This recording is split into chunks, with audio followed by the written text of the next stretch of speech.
하나님 말씀을 듣고 깨닫고 그대로 살기를 소망하는 우리의 삶 속에 하나님의 크신 은혜와 능력의 역사가 이루어질 줄로 믿습니다. 초지일관이라는 말이 있습니다. 처음과 끝이 동일하게 계속 쭉 함께 가면 얼마나 좋을까. 그런데 우리의 모습이 그러지 못한 것이 우리의 한계인 것 같습니다. 결심을 하고 달려보지만 그러나 참 중간중간마다 우리가 수정하지 않으면 안 될 만큼 우리는 참 연약한 자들입니다. 그래서 잠시 가던 걸음을 멈추어서 쉼을 통해서 또 우리의 걸음을 돌아보고 또 다시 마음을 새롭게 잡고 우리의 걸음을 출발해야 되는 것 또한 우리에게 필요한 우리의 일생의 또한 여정인 것 같습니다. 여러분, 이스라엘 백성들 그들이 포로 생활하다가 하나님의 은혜로 1차 기한을 내서 성전을 짓고 또 절기를 회복하고 예배를 회복하며 하나님 앞에서 우리가 비록 페르시아라고 하는 이 나라 안에 있지만 이스라엘 공동체로서 그 안에서 하나님을 온전히 섬기고 예배하는 그러한 공동체로 자리매김하며 일어섰습니다. 그런데 여러분, 시간이 지나다 보니까 그들도 그 신앙이 점점 흐려지기 시작한 겁니다.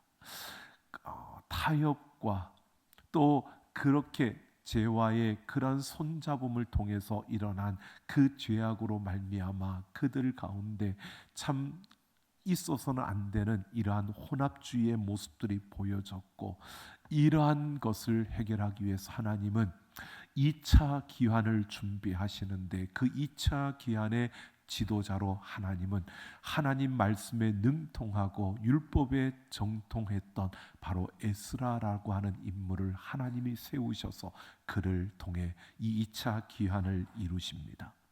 오늘 8장의 말씀은요, 2차 기한을 이루는 그 지도자 에스라가 하나님께서 왜 그곳으로 가게 하시는지를 알고 있었던 그가 바로 2차 기한에 함께할 자들을 아와 강변에 모으고 그들과 함께하고 있는 2차 기한을 준비하는 그 모습을 보여주고 있습니다. 오늘 이 말씀을 우리가 함께 살펴보면서 정말 우리의 삶에서 하나님의 그 손길을 따라 나아갈 때에 참된 그 놀라운 부흥, 우리의 삶과 가정과 교회에 그러한 부흥이 있기 위해서 오늘 우리는 어떤 모습이어야 하고 우리는 어떻게 살아가야 할 것인가를 함께 생각해 보려고 합니다. 오늘 1절 말씀에 보면 아닥사스다 왕 때에 이루어진 일임을 우리에게 말합니다. 에스라가 아닥사스다 왕 때에 2차 기한을 준비하는 이 모습을 보여주는데, 이것은 1차 기한이 이루어지고 난 다음에 약 80년이 지난 그러한 때입니다.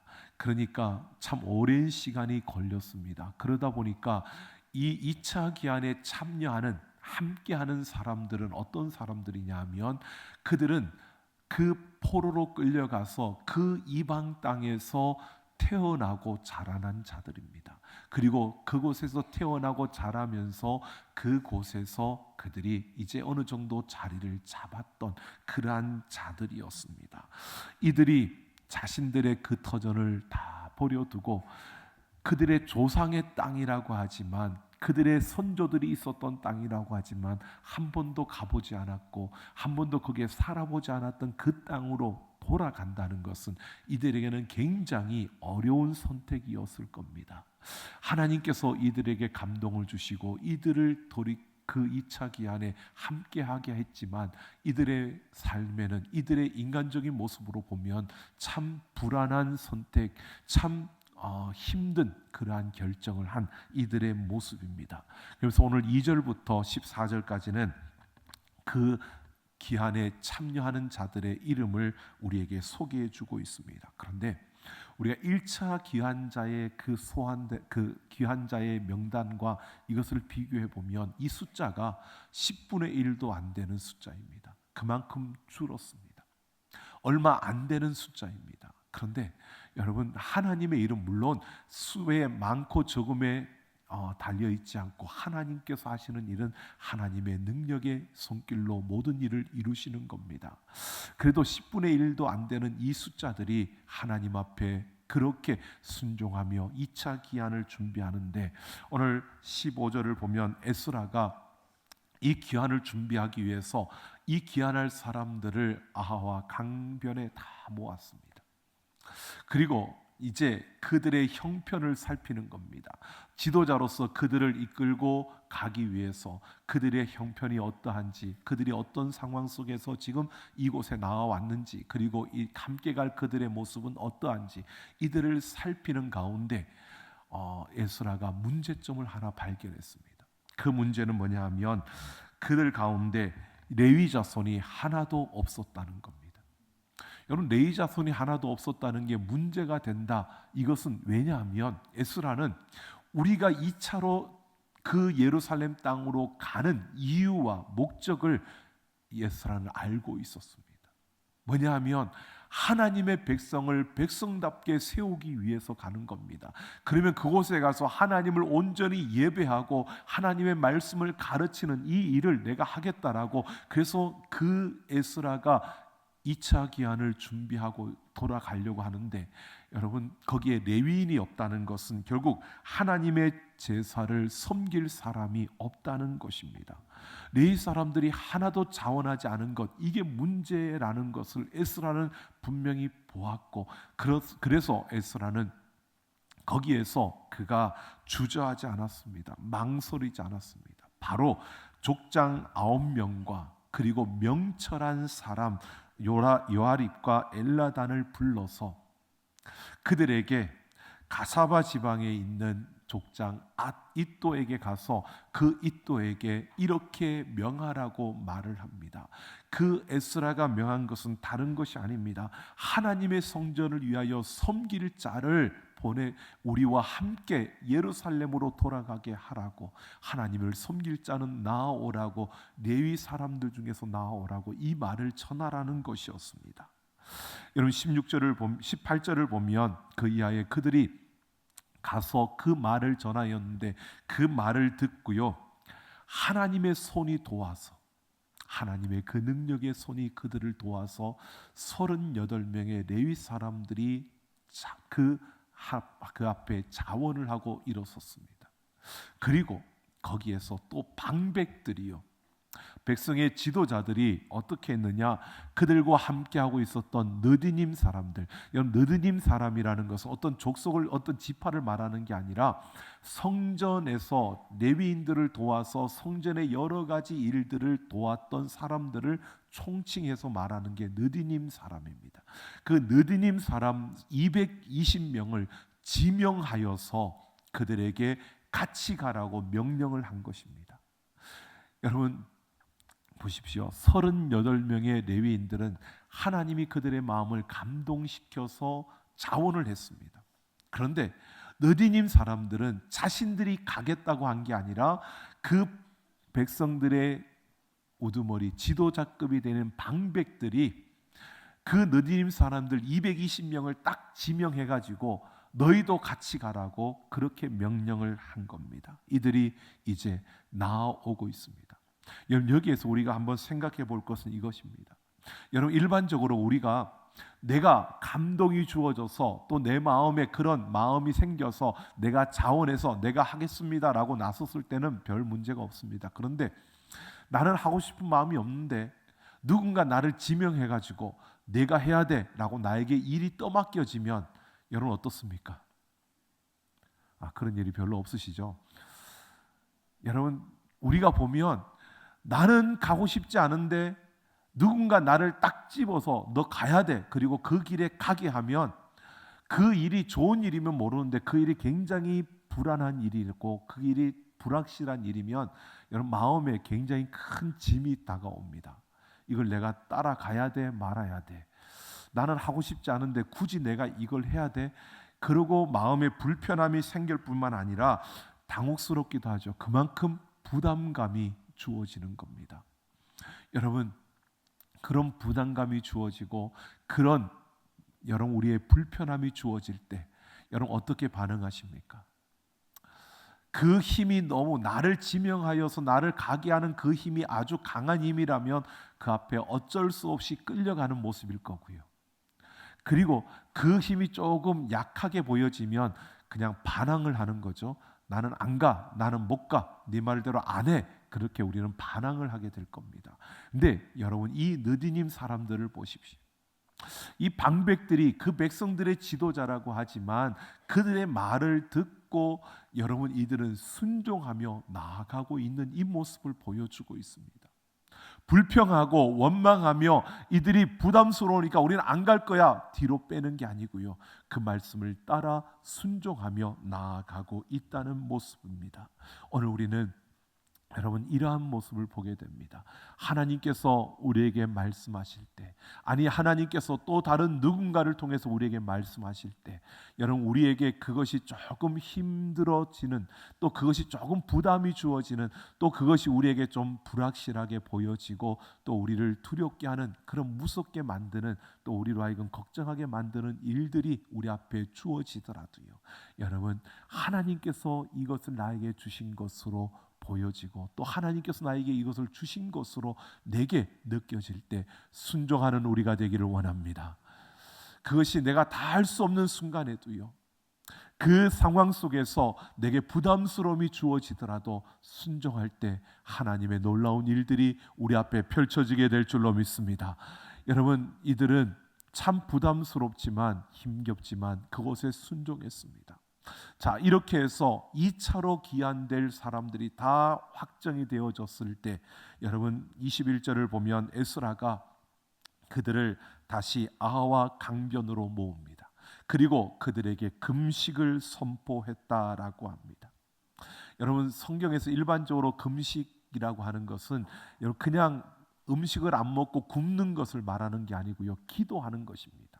금식 기도를 말하는데, 이 금식 기도라는 것은 내가 먹지 않고 하나님 앞에 기도한다는 것은 어떤 의미냐면, 내 욕심과 내 욕망과 내 욕구를 하나님 앞에 다 내려놓고 내가 하나님 앞에 기도한다는 겁니다. 그러면서 보면 겸비하게 하나님 앞에 스스로 겸비하였다라고 합니다. 이 겸비했다라고 하는 것은요, 내가 자신을 괴롭게 했다라는 것인데, 이 말은 자기 자신을 위한 즐길 것, 내 자신을 위하여 놀 것, 내 자신을 위한 어떤 유익한 것들을 다 내려놓고 하나님 앞에 기도했다는 겁니다. 하나님께 집중했다는 겁니다.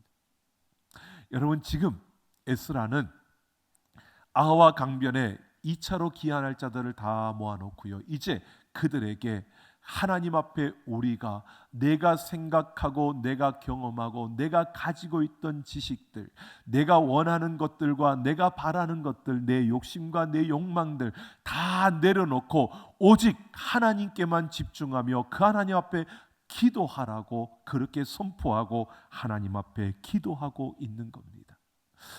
우리가 지금 하나님의 부르심 앞에서 이제 이스라엘 공동체가 있는 예루살렘으로 돌아가는데, 예루살렘으로 가는 그 일에 하나님께서 우리를 그곳으로 가게 하신 그 목적에 우리가 집중하여서 기도하겠다라고 이렇게 에스라가 그들에게 선포하고 기도하고 있는 모습입니다.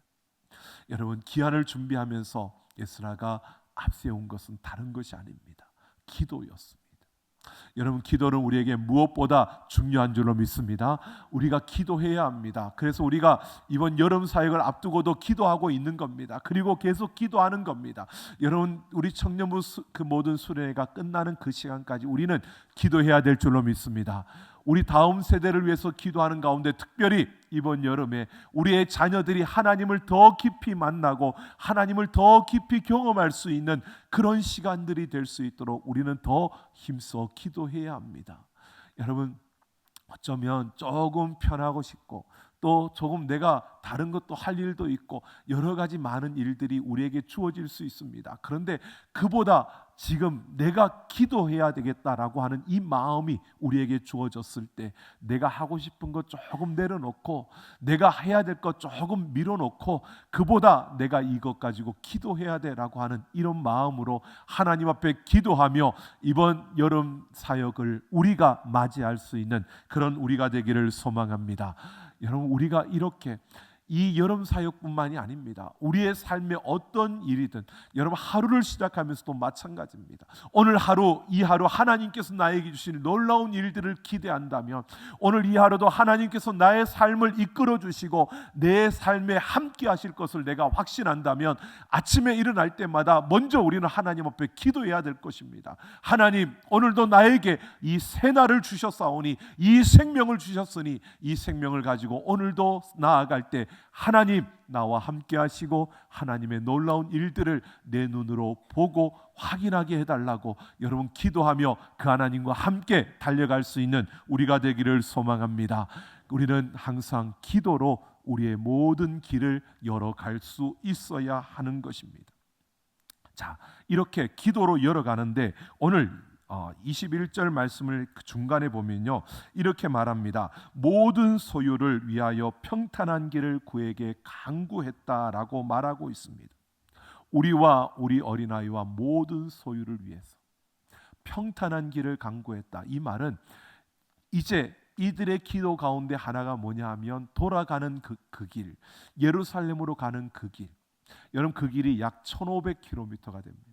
이 1500km를 걸어가는 그 길 속에 우리와 우리의 자녀들 그리고 우리의 그 소유에 대해서 말합니다. 모든 소유를 하나님께서 지켜주시기를 그것을 위하여 평강을 구했다라고 말합니다. 근데 여기서 우리가 이 부분을 한번 보셔야 됩니다. 모든 소유라고 하는 이 부분이요, 내가 가지고 있는 소유물을 말하고 있는 게 아닙니다. 여기에서 모든 소유는 무엇을 의미하느냐 하면 그 아닥사스다 왕이 2차로 이들을 돌려보내면서 무엇을 이야기하느냐 하면 그 이전에 바벨론이 그 땅에서 성전에서 그 뺏어왔던 금과 은 그릇들, 이것들을 이들과 함께 돌려보내겠다고 그가 선포를 한 겁니다.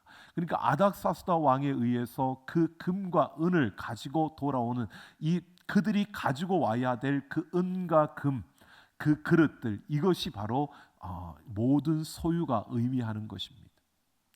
여러분, 이들이 가지고 올 그것에 대해서 25절에 보면 그 양을 이야기하는데요, 은이 650달란트이고 은그릇이 100달란트, 금그릇이 100달란트, 그리고 금잔이 20개고 금같이 보배로운 녹그릇이 2개다라고 이렇게 말합니다. 자, 달란트로 말하니까 우리가 그걸 잘 모르죠. 이게 무게로 그리고 가치로 똑같이 우리 한번 따져보면요, 무게로 계산을 해보면 1달란트가 약 20kg이라고 합니다.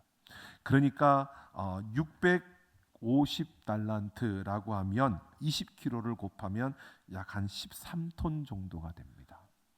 그리고 금이 여러분 은그릇과 금그릇이 2톤 정도가 되고요. 그렇게 되면 약 한 15톤 정도가 되는 겁니다. 사람들 15톤 정도의 은과 금을 가지고 와야 되는 겁니다. 자, 그게 크게 얼마나 무거울까 싶죠. 분명히 숫자는 1차 기한 때보다 10분의 1도 안 되는 숫자라고 해서 이 사람들이 여러분 한 5톤 정도 되는 금과 은을 들고 오는 겁니다.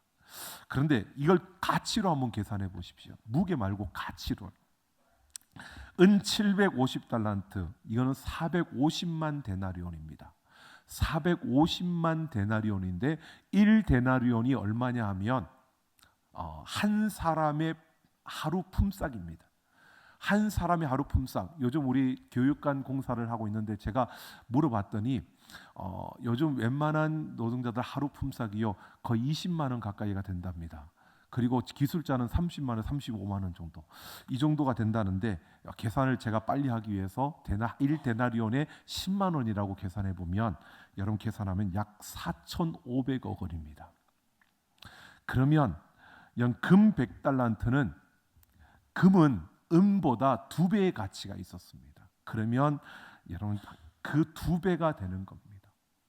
그렇게 따지면요 어떻게 되느냐, 약 한 1조가 넘는, 훨씬 넘는 그러한 금액이 됩니다. 우리는 1조는 잘 모르죠. 100만 원 알아도 1조가 넘는 그러한 금액의 가치가 있는 그런 은과 금, 15톤의 그 은과 금을 이들이 거기에서 얼마나 떨어져 있다고요? 1500km가 떨어져 있는, 지금처럼 가로등이 쫙 되어 있고 길이 잘 뚫려 있는 이런 길을 오는 게 아니라 광야를 걸어오는 겁니다. 그리고 등이 없고 한고, 또 그 당시는 성과 성 사이에는 그냥 항무지입니다. 그러니까 사나운 짐승들도 있을 뿐만 아니라 이들이 지금 아닥사스다 왕에 의해서 이런 은과 금을 가지고 온다는 이야기가 온 천지에 다 소문이 났습니다. 그러면 누가 달려들까요? 도적들이 빼앗으려고 달려들겠죠. 길을 걸어가는데 그들이 그걸 들고 가는데 공격해서 그걸 빼앗으려고 하는 겁니다. 여러분, 그러니까 에스라가 지금 이들이 출발하기 전에 기도하면서 뭘 기도하느냐?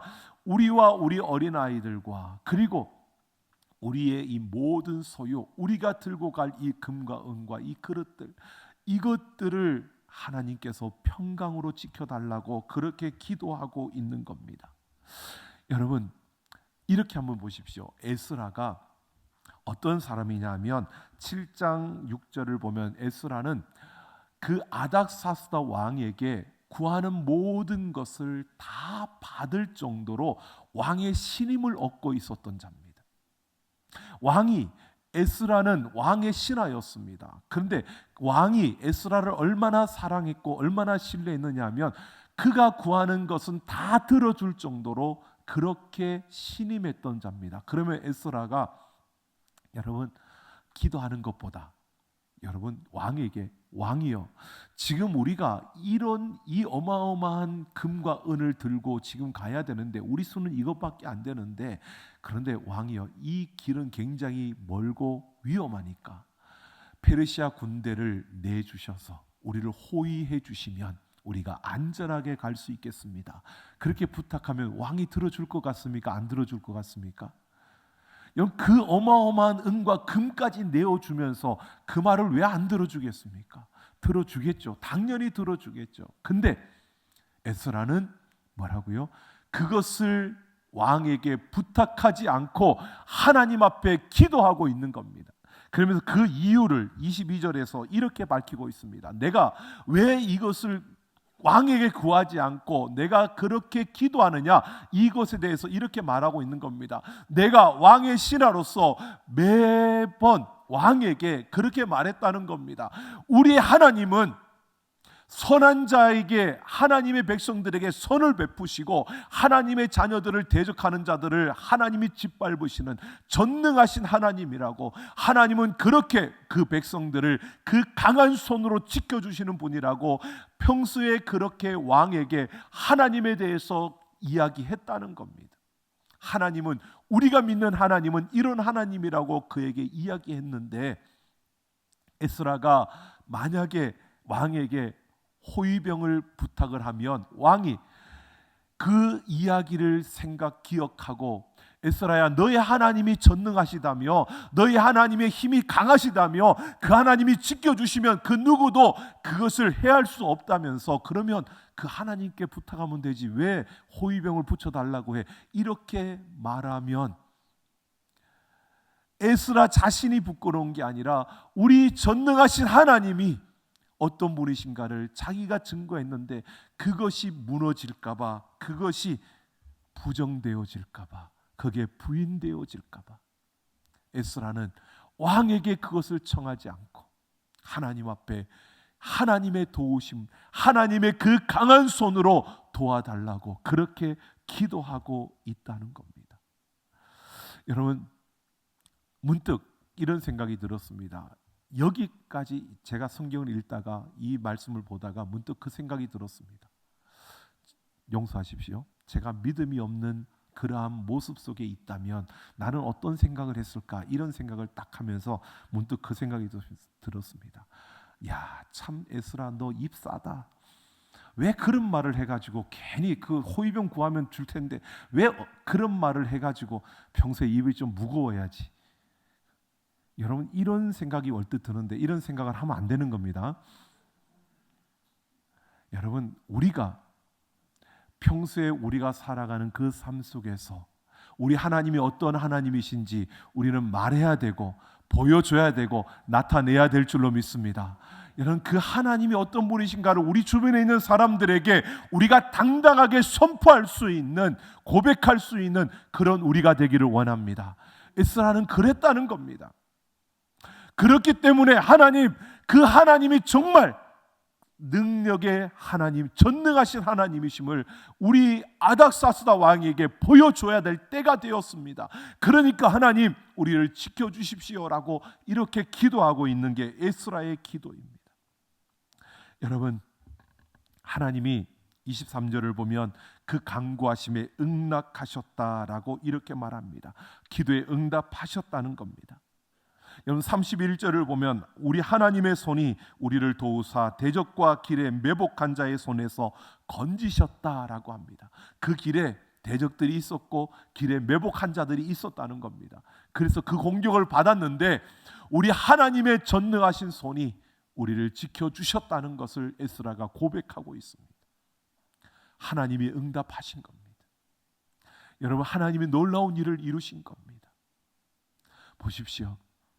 여러분, 에스라를 통해서 하나님이 영광을 받으시는 이 모습이요, 에스라가 기도했더니 하나님께서 그 에스라의 기도, 에스라의 그 고백대로 하나님의 그 능력의 손으로 그들을 지켜주셨다는 겁니다.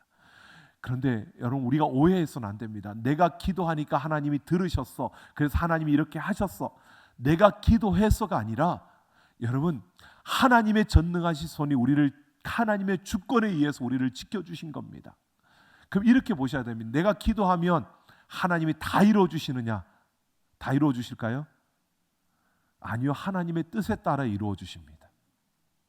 내가 기도하면 하나님의 뜻에 따라 이루어주시는데 그러면 내가 굳이 기도할 필요 없잖아. 아니요, 기도해야 됩니다. 왜? 기도하지 않고 어떤 일이 일어나면 여러분 어떻게 보는지 아십니까? 사람들은 그거 우연히 일어난 거야, 어쩌다 보니까 그렇게 된 거야 생각합니다. 근데 기도하고 나면 그 일이 이루어지면 어떻게 해요? 하나님이 하신 거야 라고 우리는 받아들이는 겁니다. 그래서 기도하라는 겁니다. 내가 기도하면 하나님이 다 들어주시는 게 아니라 내가 기도하면 하나님이 일하시고 하나님의 주권과 하나님의 뜻에 따라 하나님께서 모든 일을 이루시는 줄로 믿습니다. 여러분, 이렇게 볼 수 있잖아요. 에스더가 이렇게 기도했으니까 대적들도 나타나지 않고 매복했던 자들도 나타나지 않으면 평탄하게 갈 수 있는데 그게 아니라 대적들도 나타나고 매복된 자들도 있었잖아요. 어려움을 겪었습니다. 하나님이 계신데 기도했는데 왜 어려움을 겪습니까?